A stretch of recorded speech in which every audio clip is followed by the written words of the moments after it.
Merhaba arkadaşlar, yepyeni haberlerle karşınızdayız. Elçin Sangu ve sevgilisi hakkında şok eden iddialar. Beni evimden aldırdılar. Sosyal medyada hesabından Sihirbaz Bayan adıyla gezi videoları çeken Ceren Yılmaz, Elçin Sangu ve sevgilisi Yunus Özdiken hakkında şok eden iddialarda bulundu. Yılmaz, ikili tarafından işinin engellediğini dile getirdi.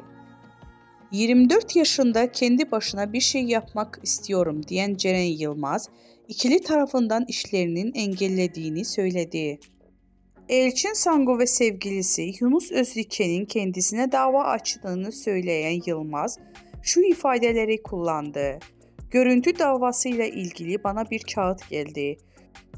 Türkiye'ye çağrılıyorum ifade verebilmem için.